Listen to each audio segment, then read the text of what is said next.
Hey guys, this is Tauna, and today we are going to be talking about the big score. We're going to be talking about the special guests, and honestly, I just want to kind of give my thoughts on OTJ overall, because this is an incredibly fun set, not just to open, but also to do like limited and stuff like that with. It is a very fun set in my opinion.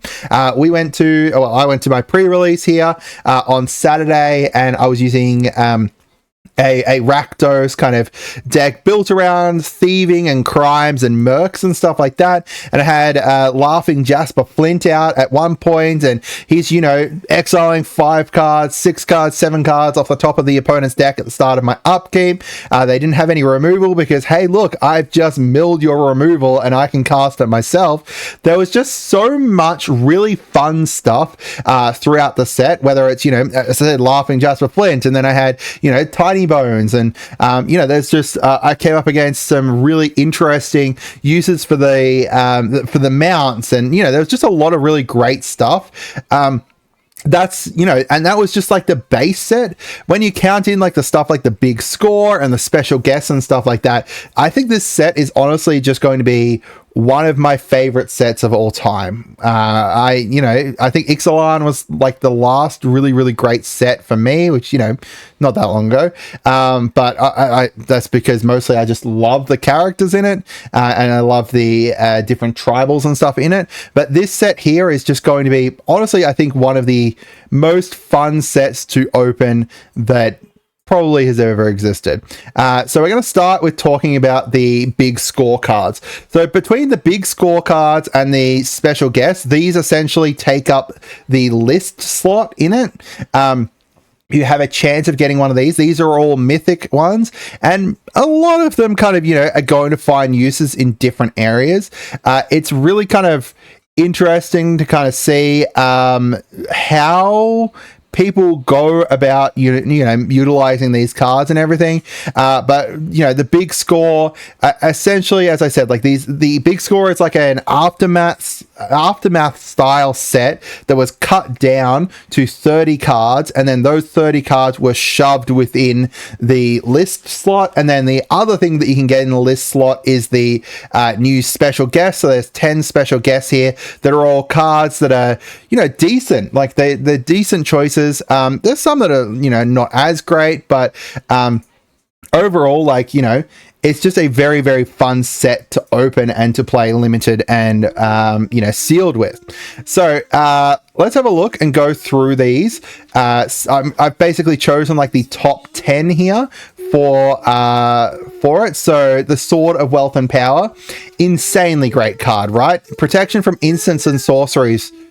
That means that, board wipes aren't going to affect you unless it's from a creature.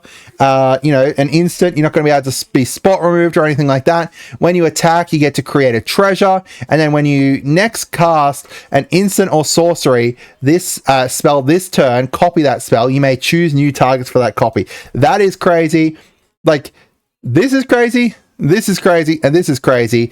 And then you add them all together, and this card is going to be like almost up there as one of the strongest of the sort of X and Y cards, right? Like even like Feast and Famine and stuff like that. This card's up there as being one of the strongest ones of those. We've got Simulcarium Synthesizer. When you enter the battlefield, scry 2. Whenever an artifact with mana value 3 or greater enters the battlefield, you get to create a colorless construct. With this creature gets +1/+1 for each artifact you control. That's going to be crazy, especially because like an artifact kind of heavy deck, like if you're making like what is it, like the Optimus Prime deck. Optimus Prime is like is blue, right? I think he is. Yeah, he's blue. Optimus Prime or Mishra or something like that. Like, there's a lot of really great kind of decks that are going to be wanting to cast some kind of big artifacts. And this is going to be able to allow you to create some bonkers stuff, especially because it's for each artifact. So even like if you've got treasures and stuff there, they're still going to add on to this part here. We've got the Lost Jeet. Is that how you pronounce that? I don't know. This one's very interesting as well. So whenever you attack, you put a charge counter on it. Then you can remove a charge counter to do some interesting stuff. Because whenever you deal combat damage, this here for like a kind of go big equipment Voltron deck, I think is really cool, especially if you've got like, you know, double strike, because then you're going to get 2 of these procs off, and then you can use one of them to make it so it can't be blocked next turn, and then buff something up or untap a land. If you've got, you know, additional combats and stuff like that, you're going to be able to build these up pretty great. You know, my Karlach deck could definitely use this. That would be great in my Karlach deck. You know, just untapping lands, it's not going to go too badly. Or, you know, even if you've got like a proliferate, if you've got proliferate stuff that you've got there, then you can, you know, add an additional charge counters and stuff. You could do some really cool stuff with it. We've got the Lotus Ring. At the moment, the way this is, you could, you know, most likely use it for some kind of like sacking deck. And you could do some really interesting kind of like big plays around like infinite loopy kind of stuff with like the one like red commander, I can't remember what he does, but he like creates what does he do? He creates elementals based on however many equipments or auras are equipped to him. I can't remember his name off the top of my head, but this would be very interesting in that kind of deck. You could do some very interesting stuff with it. If you can get this equip cost down, then it essentially becomes, you can add 3 mana, sack a whole bunch of minions with it, do some really cool stuff with that. We've got the Fomori Vault. Insane in any artifact heavy deck. My friend wants it for his Necron deck. Discard a card, you get to go through, find an artifact from the top X cards of your library, put it into your hand. Really, really cool stuff from that you can pull off. We got the Vaultborn Tyrant. I want this for my Dino deck. Whenever it or another creature with 4 or greater enters the battlefield, gain 3 life and draw a card. And then when it dies, if it's not a token, create a token that's a copy of it, except it's an artifact. And I just dropped a whole bunch of cards. And the like showcase art for this is just really, really nice. Like it's very, very interesting. We've got Pest Control. Destroy all non-lands with mana value 1 or less. Just take out all like treasures, all clues, all foods, whatever you want. Like even like mana ring, soul ring and stuff. Like you can get rid of some big stuff with this, which is really, really cool. A very, very interesting kind of you know, removal.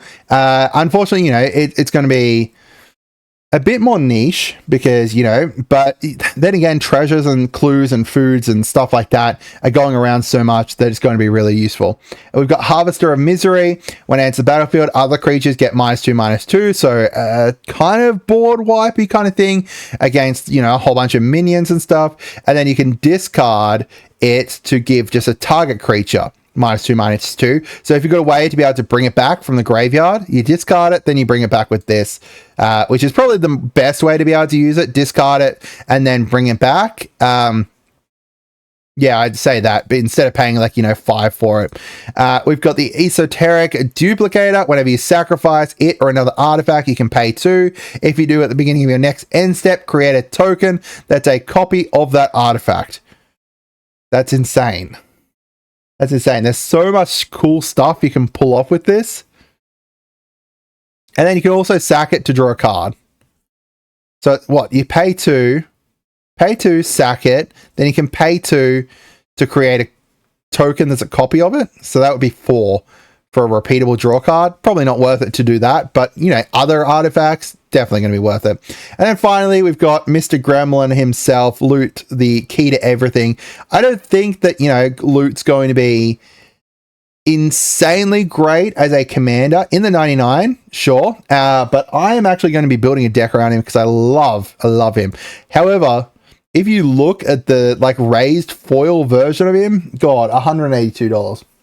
But overall, you know, that's probably the top 10 of the big scorecards. And then finally, we've got like the special guests that I'll talk about very briefly, just because, as I said, this is a insanely great set. We've got Prismatic Vista, got a great reprint. We've got Desert, Port Razor is always useful, Scape Shift is useful as well. Brazen Borrower is what a freaking, yeah, Brazen Borrower is a decent card here. There is a lot of really, really nice cards. So I will be very interested to see how you guys went at your pre-release and everything. But I just want to kind of say, like, I love this set. It's a very, very fun set to open. Maybe you guys had a different experience. Let me know. I hope you guys had a wonderful day, and goodbye.